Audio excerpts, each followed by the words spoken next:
Okay, so I've told you some of the things that you don't do with country people. Now I'm going to talk about the culture change, and some aspects of culture shock you may experience, especially if you're, shall we say, a green city type. You'll probably just about want to run home. Some of them, will.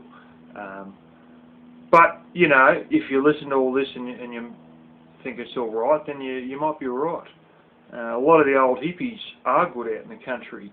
Some of your more neo-hippies, sort of your yuppie greenies, they find it a bit shocking when they come out here. Some of them adjust, others don't, and just go back to the city. Now, one of the things you'll notice initially is people dress with whatever keeps them warm or cool. There ain't no dress codes in respect to dressing neatly and stuff like that. I had a boss who used to walk around with pants and you could literally see a little bit of his butt cheek hanging out. He thought nothing of it. I've even worn shorts into supermarkets with tears in them. People wear some funny things. You often see people with gumboots in the supermarket. No big deal. Dragging muddy footprints all through the place. No big deal. Another one you might find a bit surprising, a bit shocking, is people will clear their throat. And I mean, they full on, draw it up and spit out right in front of you. I had someone I know turn up here and I heard their car turn up, so I walked out the door. When I walked out the door, he was pissing on my front lawn. That's no big deal. That sort of stuff happens all the time. That's not a culturally terribly wrong thing. You probably don't want to do it in front of someone's mum, but you know what I'm saying is between country men, it's not a hell of a big deal just to piss anywhere in the grass. And city men, may find this a bit of a shocking thing. They are used to tough times. So while you may really hit the skids when your money gets a bit tight, they're used to living with very little money, with things being very hard financially, and they're very resilient against that sort of stuff. They also do a lot of improvising and stuff, and you'll be absolutely floored at how good people are with vehicles and fixing vehicles, and anything mechanical, anything they want to build, they'll just get to and build it with a welder and an angle grinder. Buildings, stuff like that, they'll put a shed up, and they know exactly what they're doing. And you might be a bit surprised at how good people are with mechanics and engineering sort of related stuff and fixing things and things like that. There are some things you'll see which may be a bit alarming in the city, but you'll see all the time in the country. Guns and gunshots. I mean, you may have heard that Australia's gun-free and got very little guns. Hey, I'm hearing gunshots all the damn time here. I've had them before 8:30, I think even before 8 o'clock in the morning, and after 8:30 at night. Don't worry about it. It happens all the time. The other one you hear a lot of is chainsaws. You often hear chainsaws going. We're in an area that's got forest. You mightn't hear that if you go out into a desert area, but in areas where there's forest, you hear chainsaws all the time.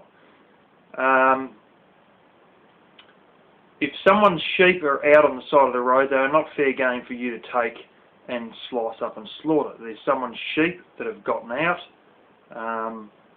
and avoid hitting them, whatever you do, and don't think that because they're hopped the fence that they're now up for grabs for anyone. Having said that, trees that are collapsed in public areas are up for grabs for anyone and everyone. This is going on Australian rules. You'll probably find very similar ones in the United States. it's not completely unheard of to eat roadkill. I do it myself, and my uncle used to do it a lot. Oh yes, you'll find out why we drive big vehicles out here and heavy things. You say, oh, the gas guzzler, blooming inefficient, not green, da-da-da. You'll find out how good your little blooming car goes. If you've got some small car, you'll find out why we drive big stuff. And there's sort of two reasons behind it.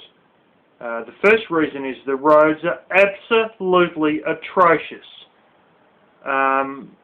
You know, if you've only ever driven in LA, you'll go out to these Appalachian areas and you'll just about vibrate your car to death. I mean, your dashboard will just about fall out. That's how bad the roads are. That's how big the bumps are. How you'll probably get bogged in some of the mud and all that. You've got to drive a vehicle that can handle all that sort of stuff. Secondarily, we do a lot of carrying of certain things. I, for instance, have a long wheelbase Ford sedan, a luxury model, and I tow water with it, you know, and I tow 1,800 kilos plus of water, you know, with it, and that's no big deal. Towing water, scrap metal, sheep, anything sort of related to sheep feed, whether it's hay is a common one, bags of fertiliser, bags of chicken feed, bags of grain, all this sort of stuff, you know, we carry it, and well more than a tonne worth of it, and you need a vehicle that's suited to either tow a trailer or be able to carry it directly on board to be able to do it. And you do use this stuff, and this is not once a year, this is a lot of times a year that you do use it, and you ain't going to do that in some little pipsqueak car. You know, you're not going to do it in some 1.2 litre little machine. It's just not going to happen. You will destroy the suspension in it straight up. And, you know, also you need something that's got a bit of ground clearance because of bad roads, because I do drive the car into the paddock at times and that, and you don't want the bottom smashed out by rocks and things like that. But, you know, some of the driveways and roads, particularly my corner I've got on my driveway, you know, there's seriously ripped out there. And your car will scrape the floor pan on the flaming ground if you don't have high clearance under your car, which is another reason for these big vehicles. The other lie is that they're very fuel thirsty. You'd be surprised. I've actually come across my car when it was 10 years old takes less fuel than a brand new pipsqueak toy city type four-wheel drive, brand new. The fuel consumption was higher in the new vehicle than my 10-year-old long wheelbase huge big Ford. You know, so don't just assume that they're real fuel guzzlers. And for the love of God, if you got any stickers that say anything about PETA, I'll say it straight. First up, they don't like animal activists like they don't like the Russians invading. I mean, that's what it's like. You probably don't want to even get anywhere near the country if you've had anything to do with PETA. So if you've got a sticker on your car with that, or you've bought a car off a friend who has a sticker, get rid of the sticker to save your life. I'm saying just, you know, they'll basically stonewall you and won't talk to you if they get an idea that you have anything to do with animal activism. They will cut you off. They won't sell things to you. They will just alienate you.